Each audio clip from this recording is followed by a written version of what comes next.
রয়েছে আগামী 1 বছরের মধ্যে বাকি দেশটিকে সমাপ্ত করা। সৃজনশীল লেখাপড়া যেন তারা করতে পারে সেই দিকে আমরা লক্ষ্য রেখে আমরা সিলেবাস কারিকুলাম আমরা তৈরি করছি। আগামী 1 থেকে 1.5 বছরের মধ্যে পেঁয়াজ উৎপাদনে স্বয়ংসম্পূর্ণ হওয়ার লক্ষ্য নিয়েছে সরকার, জানিয়েছেন কৃষিমন্ত্রী আমিনুর রশিদ। একই সঙ্গে কৃষি পণ্যের অপচয় বন্ধে 2000 সৌরবিদ্যুৎ চালিত কোল্ড স্টোরেজ নির্মাণের কথাও জানান মন্ত্রী। রাজধানীর বনানীতে বিশ্ব ব্যাংক ও সানেম আয়োজিত এক অনুষ্ঠানে তিনি বলেন, দেশের 75% কৃষি নির্ভর মানুষের অর্থনীতিকে শক্তিশালী করতে উন্নত করতে হবে কৃষি খাতকে। পাশাপাশি গুণগত ও মানসম্মত খাদ্য উৎপাদনে সরকার বিশেষ গুরুত্ব দিয়েছে বলেও জানান কৃষিমন্ত্রী।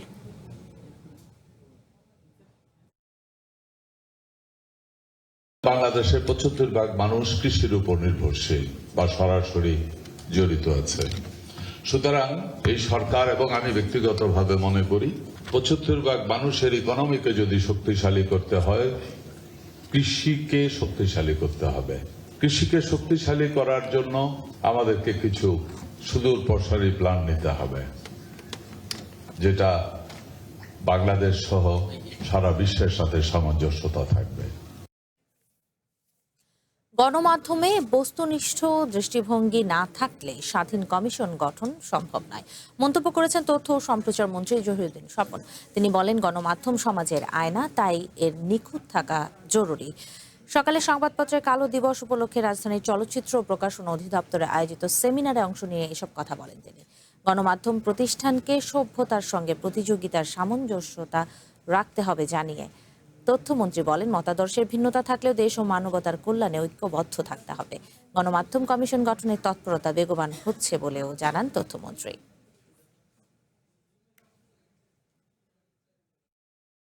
আজকের এই দিনটি কেবলমাত্রই তা নয়, এমনও হতে পারে আমরা সকলে মিলে এই দিনটিকে বাংলাদেশের গণমাধ্যমের স্বাধীনতার দিবস হিসেবেও আমরা চর্চা করতে পারি অথবা নির্ধারণ করতে পারি। সেখানেও কিন্তু দেখা যাবে যে 16ই জুন যারা খ্রিস্ট দিবস তৈরি করেছিল, বিপরীতে 16ই জুনকেই আমরা দাঁড় করতে পারি গণমাধ্যমের স্বাধীনতার প্রাতিষ্ঠানিক কাঠামোর দিন।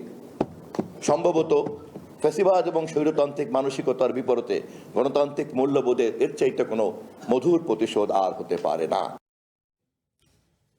জুলাই অভ্যুত্থানে রাজধানীর রামপুরায় কার্নিশে ঝুলে থাকা এক তরুণকে গুলি করা সহ 2 জনকে হত্যার ঘটনায় মানবতা বিরোধী অপরাধের মামলার রায়ের জন্য আগামী 28 জুন দিন ঠিক করেছে ট্রাইব্যুনাল। সোমবার আন্তর্জাতিক অপরাধ ট্রাইব্যুনাল 1-এর চেয়ারম্যান বিচারপতি মোহাম্মদ গোলাম মর্তুজা মজুমদারের নেতৃত্বাধীন 3 সদস্যের বিচারিক প্যানেল এই দিন ঠিক করেন। এই মামলায় ডিএমপির সাবেক কমিশনার হাবিবুর রহমান সহ আসামি 5 জন। এর মধ্যে গ্রেপ্তার রয়েছেন রামপুরা পুলিশ ফাঁড়ির সে সময়ের এএসআই চঞ্চল চন্দ্র সরকার। এই মামলার রায়ের জন্য দিন ঠিক ছিল এই বছরের 4 মার্চ। তবে প্রসিকিউশন থেকে নতুন করে ডিজিটাল এভিডেন্স জমা দেওয়ার আবারও শুরু হয় কিছু সাক্ষ্য কার্যক্রম। সোমবার মামলাটির যুক্তিতর্ক উপস্থাপন শেষে রায়ের দিন ঠিক করবে ট্রাইব্যুনাল।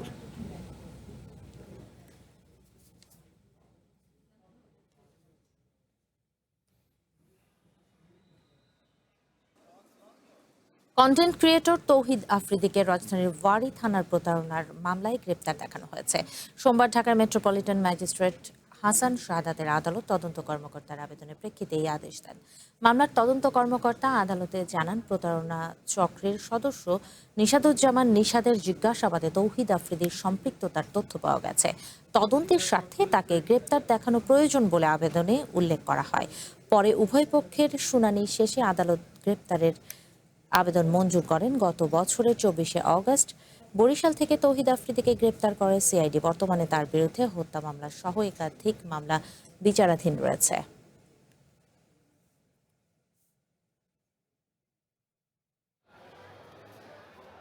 এই মামলায় তার বিরুদ্ধে এলিগেশন হচ্ছে উনি অন্য আরেকজনের সাথে মিলে টেলিগ্রাম অ্যাপসের মাধ্যমে ছাত্রছাত্রীকে বিভিন্নভাবে আহ্বান করতেন যে কাজ করলে পয়সা পাবে। নিশাদুজ্জামান নিশাদ নামে।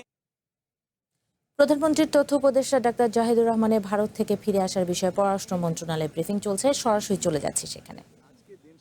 আমরা এই বিষয়ে আপনাদেরকে জানাবো। ধন্যবাদ। Thank you sir. স্যার এটাও তো অ্যাচিভমেন্ট বেনজির স্যার ওইটা বলতে পারি স্যার এটা তো বিশাল অ্যাচিভমেন্ট ওইটা ছাত্রলীগ স্বরাষ্ট্র মানে কূটনৈতিক স্যার কূটনৈতিক কিসের জন্য তৎপরতাটা কি আছে থাক okay thank you sir thank you sir thank you খালি হালকা করে দেয়, আপনাকে হালকা করে দেয়। প্রভোগ করার দরকার নেই, যখন না বলে তখন আর বেশি এটা কার আবির ভাই এই যে পররাষ্ট্র মন্ত্রণালয়ে পররাষ্ট্রমন্ত্রী ডক্টর খলিলুর রহমান ডক্টর জাহিদুর রহমানের ফিরে আসা সম্পর্কে তিনি বলেছিলেন যে পরবর্তীতে বিস্তারিত মন্ত্রণালয়ের পক্ষ থেকে জানানো হবে। চলে যাচ্ছি পরবর্তী সংবাদে। দুপুরের বুলেটিনে নিচ্ছে একটি বিরতি। ফিরে এসে অন্যান্য খবরের সাথে আরো থাকছে। আবারও চালু হচ্ছে বিমানের ঢাকা নারিতা ফ্লাইট। 20 জুন থেকে টিকিট বিক্রি শুরু, জানালেন বিমানমন্ত্রী।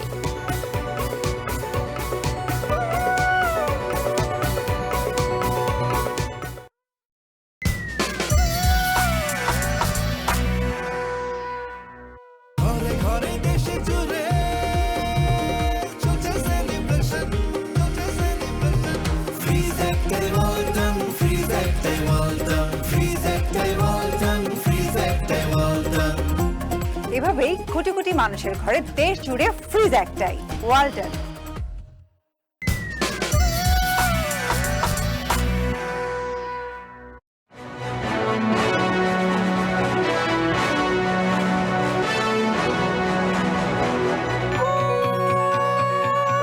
আবারও স্বাগত দুপুরের বুলেটিনে।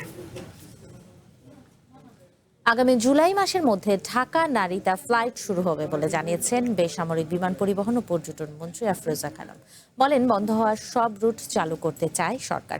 দুপুরে সচিবালয়ে সাংবাদিকদের এই তথ্য জানান তিনি। বিমানের ফ্লাইটের চাহিদা আছে দাবি করে মন্ত্রী বলেন, 2025 সালের 1 জুলাই ঢাকা নারিতা ফ্লাইট স্থগিত করা হলেও আগামী 30 জুনের মধ্যে পুনরায় এই ফ্লাইট পরিচালনার নির্দেশনা দেওয়া হয়েছে।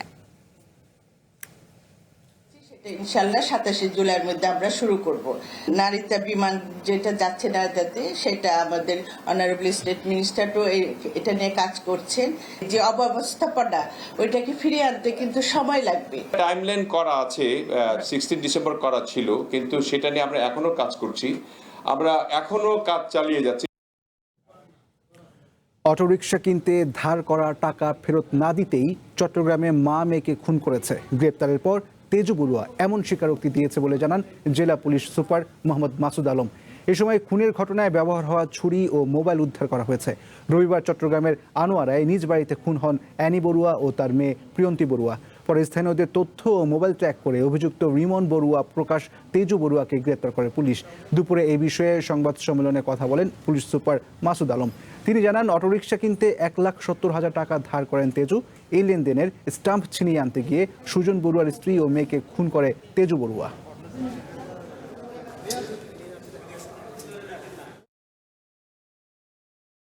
টাকাটা যেন না দেওয়া লাগে সেই জন্য তার কাছে যে স্ট্যাম্প আছে এই স্ট্যাম্পটা সে নিয়ে আসবে। কিন্তু স্ট্যাম্প নিতে গিয়ে আসলে যখন সে চিৎকার করে, এর মধ্যে সে যেহেতু চাকুটা নিয়েই গেছিল সাথে, হয়তো উদ্দেশ্য ছিল মেরে ফেলা। সে যদিও বলতেছে আমার মেরে ফেলার উদ্দেশ্য ছিল না, ভয় দেখানোর উদ্দেশ্য ছিল, কিন্তু এর মধ্যে ঘটনাটা ঘটে ফেলে। এখন মেয়েটা আসে, মেয়েটাকেও একইভাবে চাকু মারে। জয়পুরহাটে জীবিত ব্যক্তিদের মৃত দেখিয়ে বয়স্ক ভাতার তালিকা থেকে নাম বাদ দেওয়ার অভিযোগ উঠেছে। এতে ভাতা থেকে বঞ্চিত হয়েছেন শতাধিক ব্যক্তি। ভুক্তভোগীদের অভিযোগ, প্রভাবশালীদের সুবিধা দিতেই মৃত ব্যক্তিকে তালিকা থেকে বাদ দেওয়া হয়েছে। তদন্ত করে সমাধানের উদ্যোগ নেয়ার আশ্বাস জেলা প্রশাসকের। বয়সের ভারে কঁজু শরীর, জীবনের শেষ সময়ে একটু স্বস্তিতে থাকার কথা থাকলেও এখন নিজের অস্তিত্ব প্রমাণ করতেই দৌড়ঝাঁপ করতে হচ্ছে জয়পুরহাটের পাঁচবিবি উপজেলার উচনা গ্রামের বৃদ্ধা হাসনা বেগমকে। তিনি জীবিত থাকলেও সরকারি নথিতে দেখানো হয়েছে মৃত। এমনকি স্থানীয় ধরঞ্জি ইউনিয়ন পরিষদ থেকে তার নামে ইস্যু করা হয়েছে মৃত্যু সনদ। ফলে 2 বছর ধরে বন্ধ রয়েছে বয়স্ক ভাতার টাকা। ভাতা ফিরে পেতে এখন ইউনিয়ন পরিষদ ও সমাজসেবা অফিসে ঘুরছেন তিনি। সমাজসেবা অফিসে যায় আমি দেখি যে আমি বলে মৃত্যু 2 বছর আগে বলে আমি মারা গেছি। মারা গেছে, আমি তো বেঁচেই আছি। আমার শাশুড়ি এখনো জীবিত আছে, অথচ ওরা মৃত ঘোষণা করছে। এটা মৃত দেখায় ওরা বললো এটা ওয়ার্ডের মেম্বার চৌকিদার করছে। শুধু হাসনা বেগম নন, তার মতো জেলার আরো অনেকে ভাতাভোগীর নাম সরকারি খাতায় মৃত হিসেবে অন্তর্ভুক্ত করা হয়েছে। ফলে জীবিত থেকেও হারিয়েছেন রাষ্ট্রীয় সহায়তার অধিকার। এতে ক্ষোভ, হতাশা আর অনিশ্চয়তায় দিন কাটছে অসহায় মানুষের। ঔষধ যায় শুনি তুমি মৃত্যু হয়ে গেছে, তো এখনো আমি তো বেঁচেই আছি। পাঁচবিবি উপজেলার ধরঞ্জির যে বিষয়টি আমি আপনাদের মাধ্যমে জানলাম, এরকম ঘটনা খুবই দুঃখজনক। ঘটনাটি জানাজানির পর ক্ষোভ প্রকাশ করেছেন জেলা প্রশাসক। তদন্তে অনিয়মের প্রমাণ পাওয়া গেলে জড়িতদের বিরুদ্ধে ব্যবস্থা নেওয়ার আশ্বাস দিয়েছেন তিনি। সেই সংক্রান্ত যদি কোনো অভিযোগ থাকে কারো, তাহলে পরে সে আমাদের কাছে লিখিতভাবে অথবা মৌখিকভাবে যদি জানায়, আমরা সেটা লিখে নেব, নিয়ে সেটি তদন্ত করা হবে এবং তদন্ত পর যদি দেখা যায় সত্য প্রমাণিত হয়, আমরা আইন অনুযায়ী এই বিষয়ে ব্যবস্থা গ্রহণ করব। শুধু আশ্বাস নয়, দ্রুত নাম পুনর্বহাল ও দোষীদের বিরুদ্ধে ব্যবস্থা নেওয়ার দাবি ভুক্তভোগীদের। One national desk. 10 মামলার তদন্তে সাবেক আইজিপি বেনজির আহমেদের সম্পৃক্ততা পাওয়া গেছে বলে জানিয়েছেন আন্তর্জাতিক অপরাধ ট্রাইব্যুনালের চিফ প্রসিকিউটর আমিনুল ইসলাম। সোমবার আন্তর্জাতিক অপরাধ ট্রাইব্যুনালে এসব কথা জানান তিনি। বলেন, ট্রাইব্যুনালে বেনজিরের বিরুদ্ধে বেশ কিছু মামলা তদন্তাধীন রয়েছে। তাকে দেশে ফিরিয়ে আনা হলে কঠোরভাবে এসব মামলার বিচার করা হবে। আমাদের এখানে তার অনেকগুলো মামলা তদন্তাধীন, বিচারাধীন আছে। আমরা তাকে যদি বাংলাদেশে আনা হয়, আমাদের এই ট্রাইব্যুনালেও তাকে আনা হবে। যেগুলোতে বিচার চলছে সেখানে হাজির করা হবে, যেগুলো তদন্তাধীন আছে সেগুলোতেও তাকে রিমান্ডে নেওয়া হবে এবং তাকে জিজ্ঞাসাবাদ করা হবে। এবং তার বিচারের ব্যাপারে আমাদের ট্রাইব্যুনাল সর্বোচ্চ কঠোর হস্তে এই বিচারটি সম্পন্ন করা হবে। কুমিল্লায় পুকুর ও জলাশয় ভরাটের পর এবার ঢাকা চট্টগ্রাম পুরনো মহাসড়ক সংকীর্ণ করে সীমানা প্রাচীর নির্মাণ করছে কুমিল্লা কেন্দ্রীয় কারাগার কর্তৃপক্ষ। নিয়ম নীতির তোয়াক্কা না করে ফুলের বাগান এবং সবুজ পরিবেশ বিনষ্ট করে দেয়াল নির্মাণের ফলে ক্ষুব্ধ হয়ে উঠেছেন কুমিল্লা নগরবাসী। 1792 সালে প্রতিষ্ঠিত 234 বছরের পুরানো ঐতিহ্যবাহী কুমিল্লা কেন্দ্রীয় কারাগার 2021 সালে কারাগার পুনর্নির্মাণ প্রকল্পের আওতায় 637 কোটি টাকা ব্যয়ে শুরু হয় আধুনিকায়নের কাজ। অভিযোগ উঠেছে, পরিবেশ অধিদপ্তরের কোনো অনুমোদন ছাড়াই রেসকোর্স এলাকার অতিথি পাখির অভয়াশ্রম হিসেবে পরিচিত জলাধার ভরাট করে 14 তলা ভবন নির্মাণ করা হয়। এর বিরুদ্ধে জেলা প্রশাসন থেকে মামলাও হয়। কুমিল্লা কেন্দ্রীয় কারাগার সীমানা প্রাচীরটা একেবারে এশিয়ান হাইওয়ে রাস্তার ঘেঁষে নিয়ে আসছে। এটার জন্য কুমিল্লাবাসী ফুসে উঠেছে। রাস্তার বাইরে থাকতো, এখন তো মনে করেন যে কুটিগুলা দিয়েছে, এই কুটি তো রাস্তাটা মানে চিপ হয়ে গেছে। দেয়াল নির্মাণের জন্য যে গর্তগুলো করা হয়েছে সেগুলোর কারণে আমি মনে করি অনেকটা ঝুঁকির মধ্যে আছে। তো আমি সেই ক্ষেত্রে খুব সাবধানতা অবলম্বন করে আমাদের অভিভাবকদের সহায়তায় আমি শিক্ষার্থীদেরকে ছুটি দিয়েছি। জলাধার ভরাটের পর এবার কারাগারের সামনের দেয়াল ভেঙে চারিদিকে সড়কের গা ঘেঁষে নতুন সীমানা প্রাচীর তোলা হচ্ছে। কারা ফটকের বিপরীতেই কুমিল্লা সিটি কর্পোরেশন ভবন। এর সামনে দিয়ে যাওয়া গ্র্যান্ড ট্রাঙ্ক সড়ক তথা পুরাতন ঢাকা চট্টগ্রাম মহাসড়কটি 4 লেনে উন্নীত করার প্রস্তাব রয়েছে, কিন্তু সড়ক আইন না মেনে সেই রাস্তা সংকুচিত করেই চলছে নির্মাণযোগ্য। এমনকি ড্রেনও জেলখানার প্রাচীরের ভেতরেই নিয়ে যাওয়ার অভিযোগ উঠেছে। সীমানাকে বর্ধিত করা এটার এখানে প্রয়োজন নাই, কারণ আমাদের যে মূল বিষয়টি হচ্ছে সীমানা প্রাচীর বা দেয়ালের যে সিকিউরিটি বা জেলখানার সিকিউরিটির নাম বিক্রি করে কিন্তু আমাদের সিটি কর্পোরেশন বা রোডসের জায়গা দখল করে সীমানা প্রাচীর নির্মাণ করার জন্য এখানে পদক্ষেপ নেওয়া হয়েছে। স্থানীয়দের বাধার মুখে সামনের কিছু অংশের কাজ সাময়িক বন্ধ থাকলেও দুপাশ ও পেছনের অংশের কাজ ঠিকই চালিয়ে যাচ্ছে কারা কর্তৃপক্ষ। তবে কারাগারের সামনের অংশে খোঁড়াখুড়ি করায় যে কোনো সময় বড় ধরনের দুর্ঘটনার আশঙ্কা করছেন পথচারী ও এলাকাবাসী। এইভাবে একটা কাজ ফেলে না রেখে গর্তগুলো যখন পূরণ করার যখন একটা স্থাপন করার দরকার ছিল, তারা এটা করে নাই। যেই রাস্তা এটা করতেছে, এই রাস্তার দেয়ালটা না করলে সবচেয়ে উত্তম হইতো, সবচেয়ে ভালো হইতো। এ বিষয়ে senior jail super Shah Alam খানের সাথে যোগাযোগের চেষ্টা করা হলেও তিনি ক্যামেরার সামনে কথা বলতে রাজি হননি। তবে মুঠোফোনে সমাধান খোঁজার আশ্বাস দিয়েছেন চট্টগ্রাম বিভাগের কারা উপমহাপরিদর্শক। আলাপ আলোচনার মাধ্যমে মানকানির ভিতরে এটা মেই হবে। কিছু দাবি দেওয়া আসছে, তা আমরা ওইগুলো সমন্বয় করেই আমরা কিসের ভিতরে করব। সড়ক আইন অনুযায়ী পর্যাপ্ত দূরত্ব বজায় না রেখে এই প্রাচীর নির্মাণ করা হলে ভবিষ্যতে সড়কটি আর প্রশস্ত করা যাবে যাবে না, থাকবে না কোনো ফুটপাতও। তাই সড়কের জায়গা ছেড়ে পুরনো প্রাচীরের স্থানেই নতুন দেয়াল নির্মাণের জোর দাবি কুমিল্লা নগরবাসীর। One national desk. নাটোরের সিংড়া উপজেলার জিয়াখাল একসময় ছিল স্থানীয় কৃষি, মৎস্য ও নৌ যোগাযোগের প্রাণ, কিন্তু খালের প্রায় 2 কিলোমিটার অংশ ভরাট করে দখল ও বিক্রির অভিযোগ স্থানীয় প্রভাবশালীদের বিরুদ্ধে। খালের জায়গায় গড়ে উঠেছে সমিল, বাড়িঘর ও ফলের বাগান। দীর্ঘদিন ধরে পুনর্খনন ও রক্ষণাবেক্ষণের অভাবে খালটির অস্তিত্ব এখন প্রায় বিলীনের পথে। নাটোরের সিংড়ার গুরনাই নদী থেকে আত্রাই নদী পর্যন্ত প্রায় 3.5 কিলোমিটার দীর্ঘ জিয়াখাল। মহিষমারি থেকে বিলদহর হয়ে আত্রাই নদীর সঙ্গে সংযুক্ত এই খালটি একসময় স্থানীয় কৃষি, মৎস্য ও নৌযোগাযোগের গুরুত্বপূর্ণ মাধ্যম ছিল। স্থানীয়দের অভিযোগ, 2014 সালে চামারি ইউনিয়ন পরিষদের সাবেক চেয়ারম্যান ও কার্যক্রম নিষিদ্ধ সংগঠনের ইউনিয়ন আওয়ামী লীগের সভাপতি মোহাম্মদ শাহাদাত হোসেন খালের জায়গা ভরাট করে সমিল গড়ে তোলেন। পরে সেটি স্থানীয়দের কাছে মাসিক 7,500 টাকায় ভাড়া দেন এবং পাশের জায়গায় লিচু বাগান তৈরি করেন। তার দেখা দেখি স্থানীয় অনেক প্রভাবশালী খালের প্রায় 2 কিলোমিটার অংশে মাটি ভরাট করে বিক্রি করে দেন।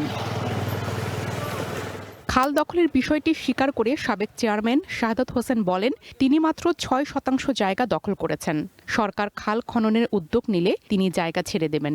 এটার ভাড়া এই 3 মাস হলে ভাড়া দিই, 1 মাসের ভাড়া পাইছি। হ্যাঁ, এর আগে পড়িয়েছিল। আমরা ছেড়ে দেব, পরিষ্কার কথা। যদি আমার এই সামান্য সম্পত্তি না হলে চলবি তো, আর যেহেতু যদি খাল হয় আমি নির্দ্বিধায় ছেড়ে দেবো, কোনো চিন্তাই নেই। আরেকজন দখলকারী জানান 2 লাখ টাকায় খালের 6 শতক জায়গা কিনেছেন, তবে জমি কেনার কোনো বৈধ কাগজপত্র দেখাতে পারেননি। আমি মনে করেন কিনেছিলাম 6 শতক 2 লক্ষ টাকা দিয়ে।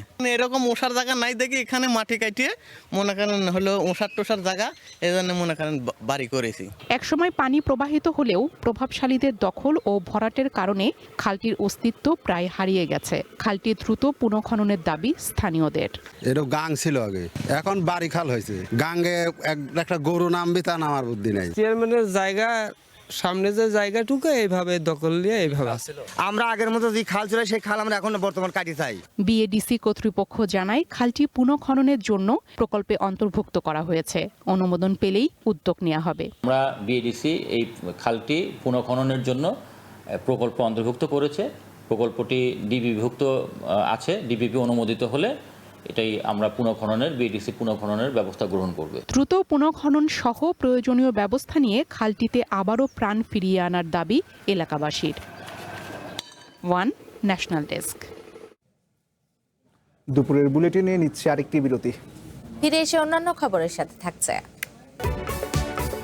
চোরাচালান বন্ধে স্বর্ণের ভ্যাট কমানোর প্রস্তাব সরকারের, রাজস্ব কমে যাওয়ার ঝুঁকি বললেন বিশেষজ্ঞরা।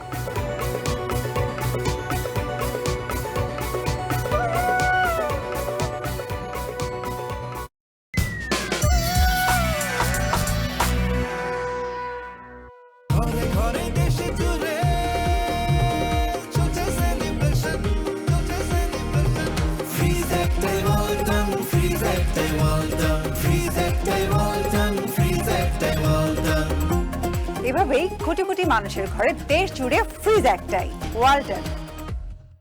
মোজো বিরাট কারবার। কিউআর কোড স্ক্যান করে মোজো 1 ও 2 লিটারের ক্যাপের নিচের ইউনিক কোডটি সাবমিট করে জিতে নিতে পারো ফ্যামিলি কার, স্পোর্টস বাইক, টিভি, আইফোন ছাড়াও থাকছে লক্ষ লক্ষ নিশ্চিত গিফট। বিস্তারিত জানতে ভিজিট করো offer.mojo-drink.com।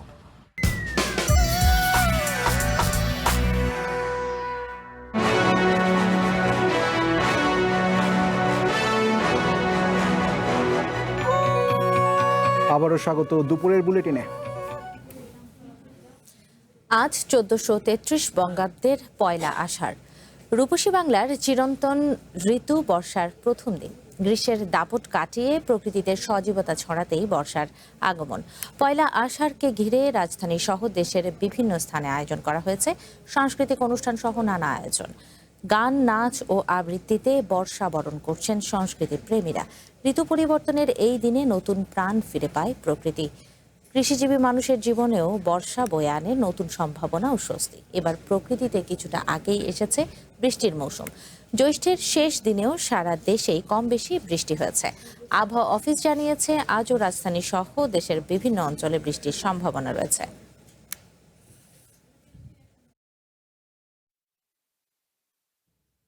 গাইবান্ধার সুন্দরগঞ্জে প্রায় 5.5 কোটি টাকা ব্যয়